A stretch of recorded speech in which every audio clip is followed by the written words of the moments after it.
Hi guys, James at RampantLionReviews again for you today with another beer review. For this one, we are going to stick to Sweden and we're going to return to a brewery that has featured on the channel a good number of times before. I've had some really nice beers from these guys over the last little while, and I have to say I'm quite curious to see how this one turns out today. So for this one then, we are going to head up towards Gothenburg once again. Göteborg, as you would say in Swedish, the Swedish craft beer capital up there on the west coast. Got to get that Gothenburg catchphrase in for the Gothenburg beers because channel tradition and all that jazz. And for this review, we are going to return to DuckPond Brewing. So the beer we're having a look at today is called the Humblebrag.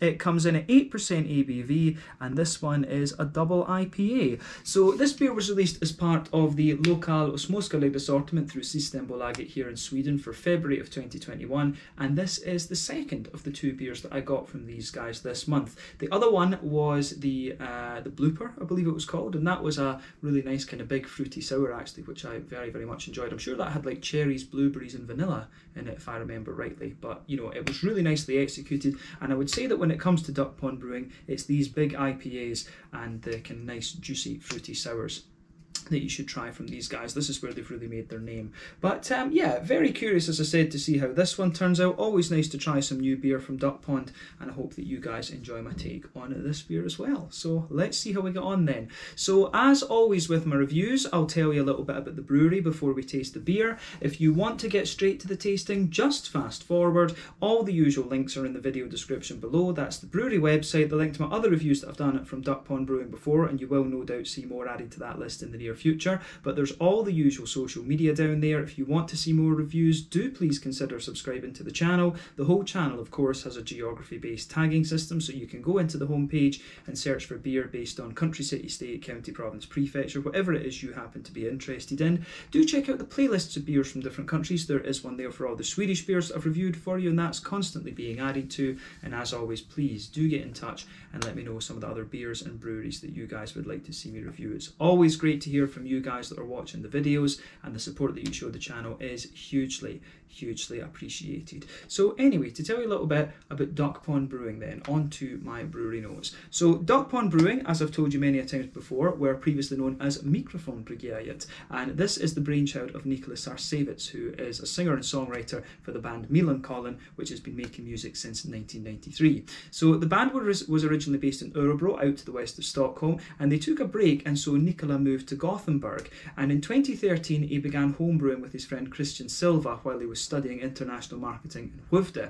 So the two were brewing just very small 20-litre batches together, and then Nikola went down to Berlin in Germany to do a 2-week brewing course. The two then started the company together officially, and it was based for a while in Nikola's house, and at this point in time it was brewing 200-litre batches. So they changed their name in the summer of 2019 from Mikrofonbryggeriet to DuckPond Brewing, mainly because they felt that Mikrofonbryggeriet was like quite a hard name to you know, if they were going to export internationally, it was quite a hard name to spell and kind of remember and things like that. So they went for something a little bit more English friendly, if you like. So DuckPond Brewing it was. But they also started to increase their output as well, and their international sales have also increased off the back of that. And that year in 2019, they produced around 70,000 litres, and they're also one of the owners of the Wizard Brewing brand, along with Morgendagens, who are another very good sour beer brewery based in Gothenburg. But originally these guys were producing their beer at Popel's Brewery and also at Island, but they now have their own premises in Kungston, and they've just hired Magnus Laurén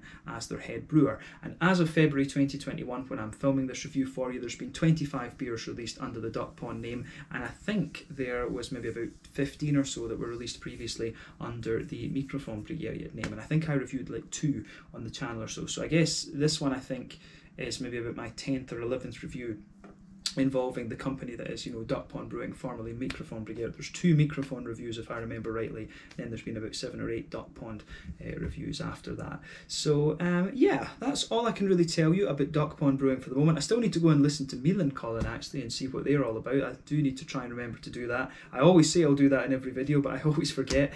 But yeah, I'll need to have a listen to their music and see what it's all about. But these guys, like I say, very well known for their kind of hazy New England IPAs, but they're also pretty damn solid when it comes to these big fruity Berliner Weisses and Goses and things like this. So I always keep an eye out for the sour beers that these guys are releasing, and quite often I'll have a wee look at one of their IPAs. if they're releasing them as well. But yeah, that's all I can really tell you about DuckPond Brewing for the moment. If you want to learn more about these guys, you can check out the brewery website. You can follow them on Facebook and Instagram to keep up to date with all the latest goings on, and you can of course check out the Rate Beer, Untappd and Beer Advocate pages to learn more about all the different beers that these guys have done. So yeah, let's get on and actually have a taste of this beer itself then. So like I told you at the start of the video, this one is an 8% double IPA. It's hopped with Brew 1, Mosaic and Citra. Brew 1 is a hop you don't come across all that often. That one is a Bart Haas hop. I believe it is actually an American hop, but it gives you a lot of big kind of pineapple-y qualities. But I think it's about 13 to 14% alpha acid. Citra and Mosaic we know quite well though, both American, both around 14% alpha acid. Mosaic is going to give you a lovely big kind of juicy tangerine note to the beer, and Citra is going to give you a good bit of mango and also lots of little other complexities in there as well. So I think this one could have a really nice composition for us. But yeah, I've had some good IPAs from these guys. I think the last IPA I had from them was one of the Quack series, and I missed a few of the Quacks unfortunately. But yeah, there was a single, a double, there was the single Quack, the double Quack. I think there's meant to be a triple Quack coming out at some stage as well. But yeah. Anyway, yeah, definitely check out those Quack beers if you get the chance, because I was quite impressed with that IPA. But yeah, as you can see, the artwork on this one is a little bit different compared to some of the other DuckPond beers that we've had before. A little bit kind of graffiti-like. It's taken a wee, the can's taken a wee ding down here. But yeah, 440ml can this one. I think I paid about 50 Swedish kronor for this.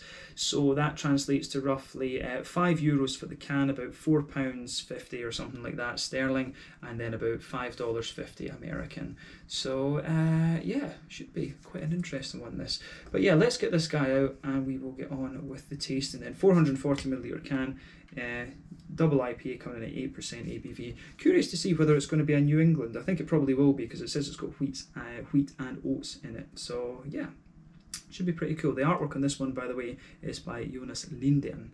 So yeah, let's get this one out and into the glass. Oh, there we go. Oh, there we are. All right. Yeah, definitely a New Englander this. Definitely a New England one. So there we are. Yeah. There we are. So I've still got a wee bit. You know what, bugger it. Just put the rest of it in, why not?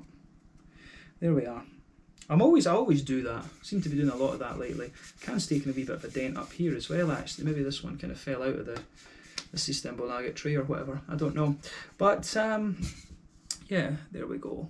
Nice and lined up again. So yeah, as you can see and as you would expect from a New England IPA, this one's poured a lovely kind of bright hazy, if we shine the light through that, it's a very kind of rich yellow. It's almost like a mango juice, this one, I have to say. So there's a solid finger of a frothy, I would say, kind of cream coloured head on this one. There's one or two big bubbles sticking towards the side of the glass, a few little ones going up towards the bottom of the head there, but overall it looks pretty nice.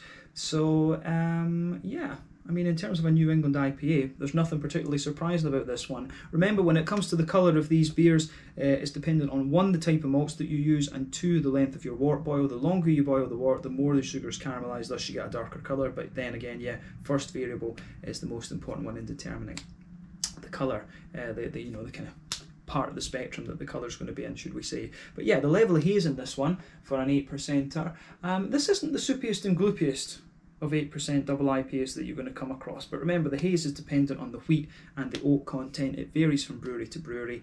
So yeah, the yeast is also going to play a role in there as well, I guess we should say. But yeah, in terms of colour, definitely a nice kind of bright yellow, this one. I would describe it as being quite akin to a mango juice. I always like comparing these New England IPAs to different fruit juices because that's just what they remind me of. But yeah, looks the part. Let's have a closer look at the aroma and just see what we get out of this one. That smells really nice actually. Yeah, very smooth. First impression is it's a very, very smooth, very kind of juicy New England double, this one. Yeah, so as I've said to you in New England reviews before, I think there's 6 directions you can take a New England IPA. They can be more kind of yeasty and farmhousey. They can be a little bit more kind of rye and grainy. They can be a bit more kind of barley malt leaning and sort of soft and bready. So they can also be a little bit more kind of wheaty and bitey, a little bit oaty and creamy, and these days you can also get some really quite sweet ones that are quite brown sugary orientated. This one smells as if it's quite barley malt leaning, actually, to be honest with you, and that would make sense with the kind of haze in this. It does, you know, you get a nice bit of oaty smoothness out of this one, in fairness. You know, when you go into it and you just let it sit there and take a light smell of it, you do get some of the oaty smoothness out of the beer. But you know, when you sugar it up a little bit, you start to get a wee touch of the wheat there.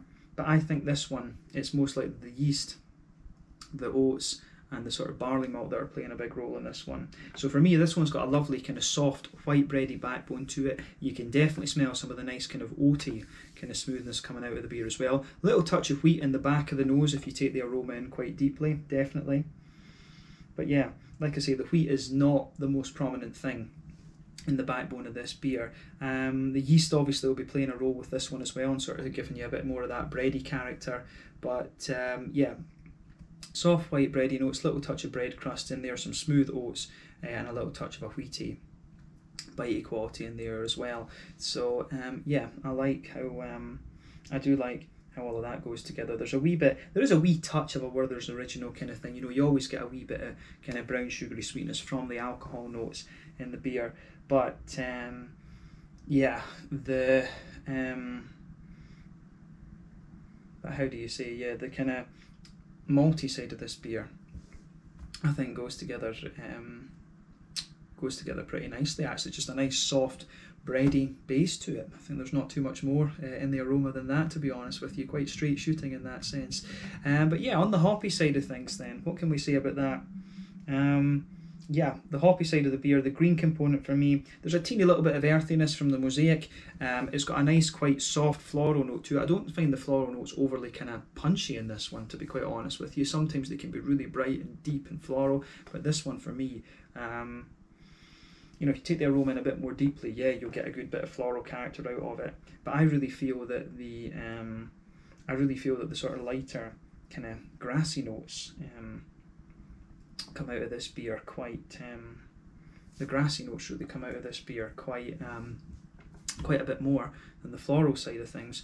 So yeah, the floral side of the beer is a little bit less pronounced than I remember some of the other DuckPond beers being, but yeah, the nice grassy notes in this really smooth it out. That sort of keeps the vibe of this beer being, you know, quite soft and almost reserved in its aroma. So yeah, green component for me is quite grassy leaning, definitely quite smooth and quite grassy leaning. Let's focus on the fruity side of the beer then before we finally have a taste of it.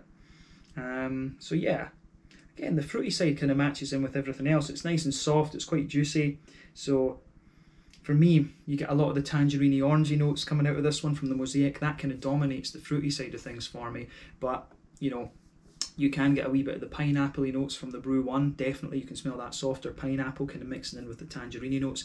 And there's a bit of mango and a wee bit of that softer apricot and things in there as well. So I really like how all of that pieces itself together. I think that everything in this beer is indicating something really quite soft and really quite drinkable. So I'm wondering if this is going to be one of these double IPAs that's just like stupidly easy to drink.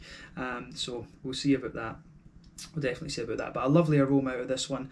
Like I say, everything about it just strikes me as being really soft and just really kind of nice and easy going. So yeah, just take a little bit of time and ponder over that aroma before you get stuck into the beer. But I think it's time for us to try this one now and see how we get on. So yeah, this one is the Humblebrag. Is it, wait, Humblebrag? Ah yeah, it's the Humblebrag. I think I called it the Humbledrag at the start of the video. Keep making mistakes like this in videos these days. Brain is definitely not working. I'm losing it, guys. Definitely losing it. So yeah, this one, sorry, not the Humbledrag, the Humblebrag. And an 8% New England Hazy Double IPA from DuckPond Brewing in Gothenburg on the west coast of Sweden. Let's get stuck into this one. Slange, skål, cheers.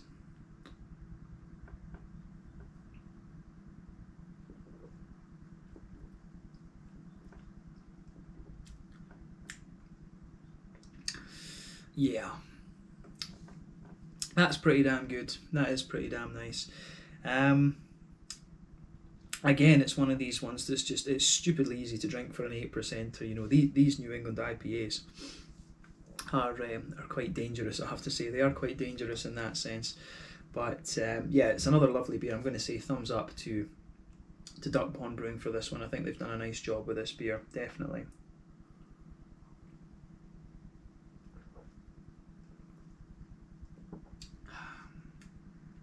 Yeah, this goes together very, very nicely for sure. Yeah, so first impression, it's actually got a little bit more kind of brown sugary sweetness in it almost than I thought, so I wonder if maybe that's Golden Promise or a little bit of Maris Otter or something like that in here.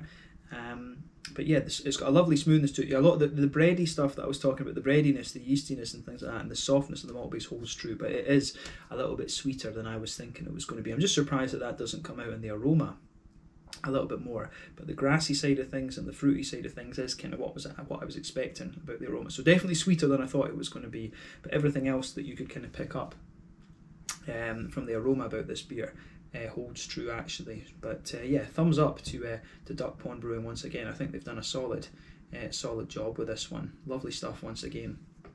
So yeah, let's go for it.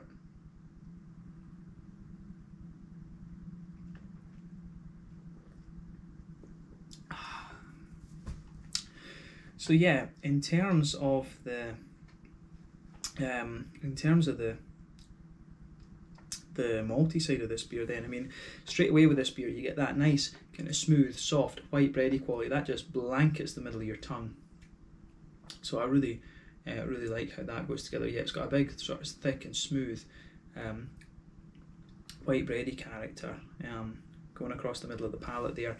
If you go to the border region on either side of that middle third of your palate, yeah, you get a wee bit more of a kind of bread crusty kind of thing on either side. So yeah, there's a wee bit more of a kind of bread crusty kind of thing on between the front third and the middle third of the palate. So that comes out there. Then in the what do you call it? In the how do you say in the border region between the in the border region between the middle third and back third of your palate, yeah, you get a wee bit more of a kind of bread crusty note there as well. But it's not too grainy, if that makes sense. Again, it comes across as very, very smooth. In that back third of your palate, you can definitely detect a wee bit more of the kind of bitey or wheaty quality to the beer, and I think that does just kind of thicken up a wee bit on the back third of your palate. There's got a good bit of the soft kind of barley malt kind of thing in there as well, so you can feel that the barley malt and the wheaty side of the beer are just kind of giving you an almost sort of fluffy bready quality in that back third of the tongue, which is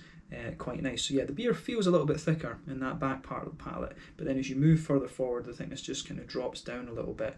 And yeah, I have to say I do like how all of that goes together.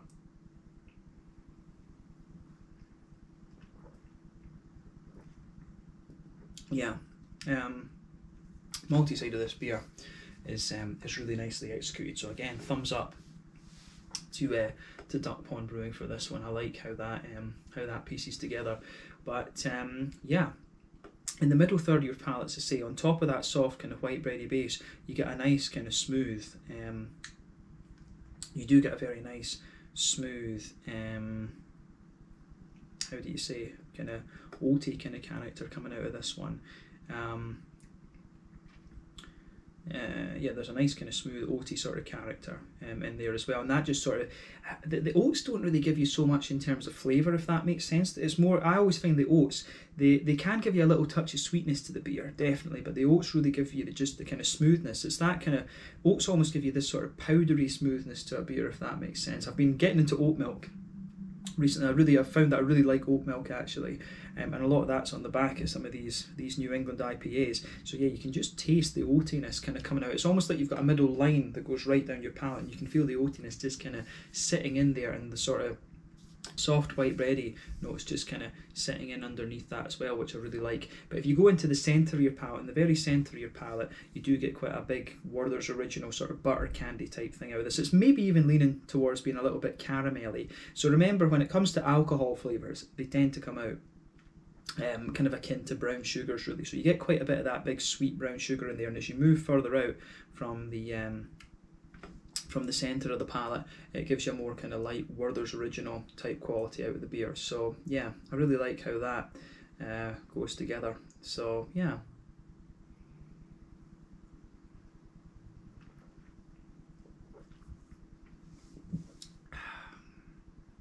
So yeah, nice kind of, there is a nice sort of juicy, fruity kind of thing that's kind of, there is a wee bit of a kind of just juicy fruity thing that kind of almost creeps into the malty side of the beer as well, actually, which is kind of interesting, but we'll come back to that in a bit. But yeah, the malt base for me, it's not doing anything surprising for the style, if you like, but it works very, very well. So what I said about the aroma, it being a soft, bready and very smooth New England IPA, that holds true, but it's just got a good bit more, it's got a good bit more sweetness to it than the aroma would have you believe. You could pick up like a teeny little bit of that sweetness in the middle of the palate, in the middle of the nose, but otherwise wasn't a lot in this one, I would say.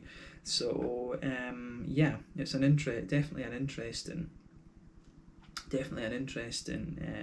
malt base on this one, but I like it. I certainly do like it. Again, thumbs up to DuckPond Brewing. So yeah, let's focus on the hoppy side of this beer then. So at the back, in the back corners of the palate, you get a little touch of earthiness out of this. That's Mosaic that's going to give you that. But as you move further forward from that, you get a wee touch of a herbal quality, but then quite quickly it starts to become bigger and floral and aromatic as you move further forward onto the kind of front corners of the palate there. So that works. That does work really quite nicely. The floral notes for me are quite smooth in a sense, and they're not overly pungent either. It's actually just at a nice kind of level. This really isn't a very highly bitter New England IPA. But yeah, the floral notes just kind of linger there a wee bit, and then round the front curve of the palate, it's a little bit lighter and grassy. There is a wee touch of zestiness to the grassy qualities in this beer, but otherwise, I really like how it. You know, I do like how that kind of feeds into it. I shouldn't say otherwise, because that implies negative connotations, and it's not really. The green component of this beer, I think, suits the whole profile of the beer. Absolutely.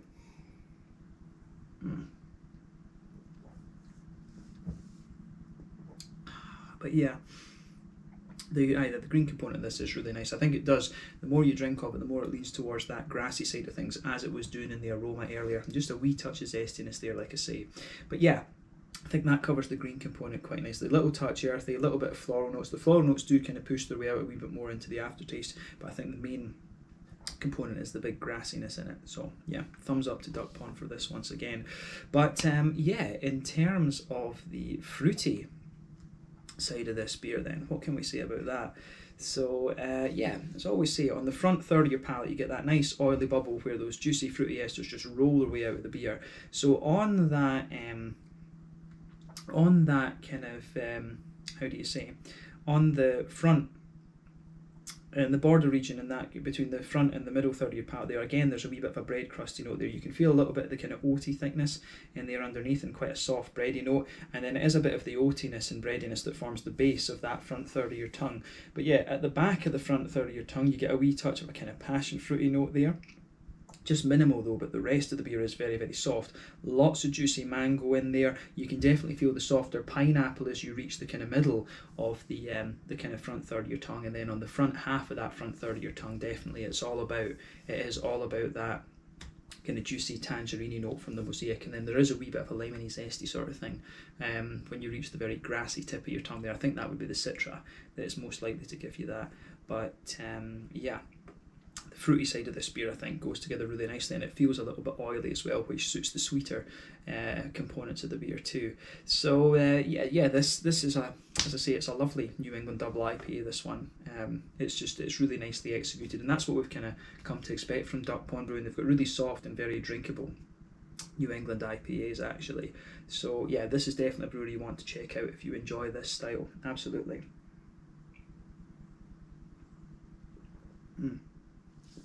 So yeah, in terms of the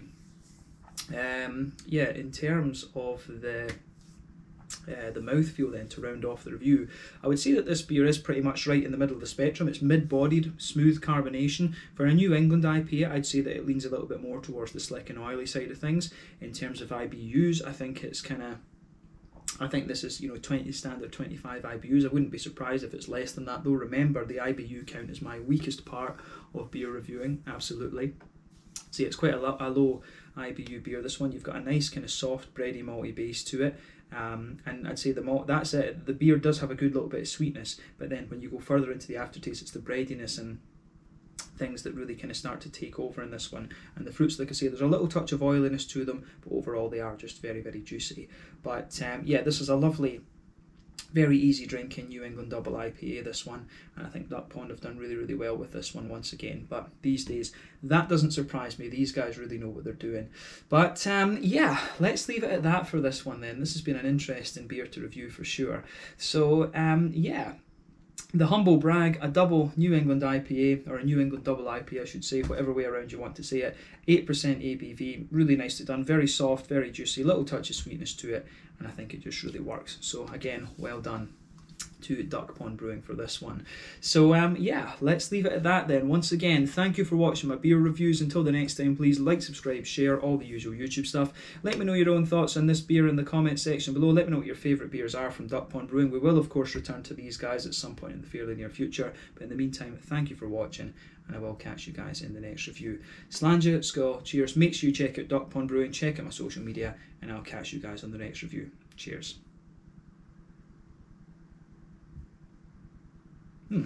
Okay.